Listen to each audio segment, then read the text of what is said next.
Welcome to today's day in history. Today, March 19th, we're going to talk about the day that the SS Georgiana was discovered by E. Lee Spence. Now, the big idea for today is follow your dreams. And I'll tell you in a minute why that is. But I'm going to move out of the way real quick so you can write this down. You can pause it. Next slide. Now, let's take a look at where we're at. We're in Charleston Harbor. Now, Charleston Harbor was an area that was used to allow ships to come in to supply the Confederates during the Civil War. Now, although our day in history takes place in 1965, the SS Georgiana was actually sunk in 1865. Interestingly enough, E. Lee Spence found it 102 years after it was sunk to the day, which I thought was pretty interesting. Now, before we move on and talk about the actual wreck and how it happened and all that, let's talk a little bit about E. Lee Spence. Now, E. Lee Spence was an underwater archaeologist, and he dreamed about pirates and shipwrecks ever since he was a little child. And he decided to follow that dream, which is our big idea, and became one of the most famous underwater archaeologists and shipwreck finders in the world. He discovered Spanish galleons, pirate ships, a bunch of different Civil War wrecks, and he actually discovered his first one when he was 12. So, pretty interesting guy. There's a lot more you can learn about him. So let's move on and talk about underwater archaeology. Now, underwater archaeology is similar to regular archaeology, and it's where we discover things from our past, except they're underwater. Now, it's a bit more difficult to find them underwater because, well, they're underwater. You have to have special gear, you have to have scuba gear, you have to have robots can help. It's a lot harder to even write things down. Underwater archaeology, it's not as big as regular archaeology, but they're still working on it. Now, what we're going to talk about next is Abraham Lincoln and the Civil War. Now, we've covered many days in history about the Civil War, and Abraham Lincoln decides that he needs to blockade or shut down all the ships coming into the South, because if he can keep the supplies, the ammunition, the food, all of that stuff from coming in to the South, it will help the North win the war. Now, one of the things that he did was to set up this giant blockade. Now, there's a cool picture called Scott's Snake, which shows a snake that's surrounding all the places where they can get these supplies. Now, there were a lot of different ships that took part in the Civil War. A wide variety. There are many famous sea ship battles. The Monitor and the Merrimack's one of my favorites. That'd be a great thing to look up. But I'm going to go through a few pictures here and just give you an idea of what some of these ships looked like. So, here we go. You ready? Now, this is a picture of what they called the ironclads. And these were ships that didn't look anything like the ships we're used to seeing before this time period. We're thinking of like sails and, they look like the pirate ships. These were designed to deflect or to have the cannonballs bounce off. Pretty interesting. Let's go to the next one. This looks more like what we're used to seeing. These were a lot of the ships used at the time. Next one. Here's some more. You can see how they actually took some of the steam engine technology and added it to sails. So it was a hybrid between sails and steam. Next one.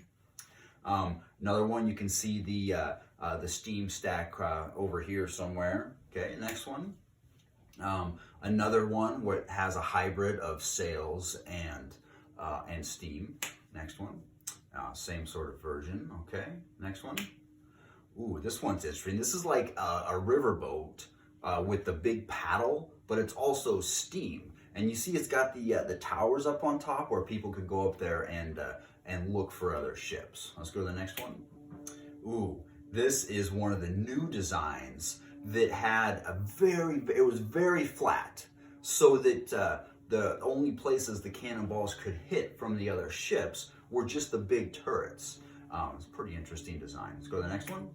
Now, this is the Merrimac, which was the Confederate design. And you can see how the sides of the ship were like sloped. That allowed the cannonballs to hit and just bounce off. That was pretty interesting. Okay, next slide. Now, what we're going to talk about now are the blockade runners. Because once Lincoln set up this blockade to keep the supplies out of the South realized that, well, they still needed them. And so they designed a new ship that was really short, so that if somebody was up looking with their, I guess they had the telescopes like this, if they were looking, it would be harder to see them because they were thinner and closer to the water. They were often painted gray, and they were designed to be really, really, really fast, because what they needed to do was get through the other Union ships that were trying to stop them. And if they could get through, then they could deliver the supplies. Now, the Georgiana, what we're going to talk about today, looked like this. It wasn't quite the super low profile design, but it was very, very, very fast. Now, the Georgiana was purchased in Scotland. It was loaded up and it was sent over to America. On its maiden voyage, they hadn't even got the cannons out of storage yet. It tried to get through Charleston Harbor. It actually had a British captain, and it was stocked full of supplies, medical supplies. Apparently there was a whole bunch of gold on there as well. But it was filled with all sorts of supplies. Now, I have this cool picture that I found of them actually loading it up. Now, can you imagine 1865? This is what it looked like on the ship. It's pretty amazing. Now, as it went through the Charleston Harbor, it was immediately shot. Cannons went through the side. It hit the rudder, which means it couldn't steer anymore. And the British captain realized that they were done. They weren't going to sink, but that they were captured. And so rather than let the Union get the ship, he did what he called scuttled the ship, which means he intentionally sank the ship. So the ship sank, and that's where it was for a long, long time. Now, it was found in Charleston Harbor by E. Lee Spence in 1965. And the way that E. Lee Spence discovered it is actually really interesting. Now, he'd already had quite a bit of experience finding shipwrecks, but what he did is he went and talked to all the fishermen in this area and said, hey, where do you keep losing your fishing lines? Where do your nets keep getting caught? Because if you look at these ships, you remember all the masts with the sails on them? Well, those are still down there, many of them. And so the fishing lines and the nets would get stuck on these. And so what E. Lee Spence did is he tracked where all of these fishermen said they were losing their lines. And that's where he found it. Now, he found some pretty cool items. They had a bunch of wine bottles, a bunch of bottles of medicine.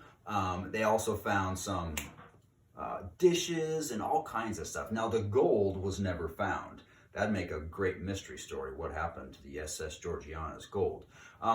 But it's said the value of all these items is in the millions of dollars because of their actual value and the historical significance of them. Now, E. Lee Spence also found the Hunley, which is considered one of the first submarines. This was a pretty famous find, and he actually donated this to, I believe it was a museum. But this would make a great follow-up research project, the Hunley. So they had this, it wasn't very big, and they had a few people inside. Really interesting story. So as we look at the last slide, E. Lee Spence is known throughout the world as one of the premier underwater archaeologists. He's found all kinds of shipwrecks, and he donated a lot of this stuff to education and museums. So today's day in history is the day that E. Lee Spence found the SS Georgiana in 1965. Thank you.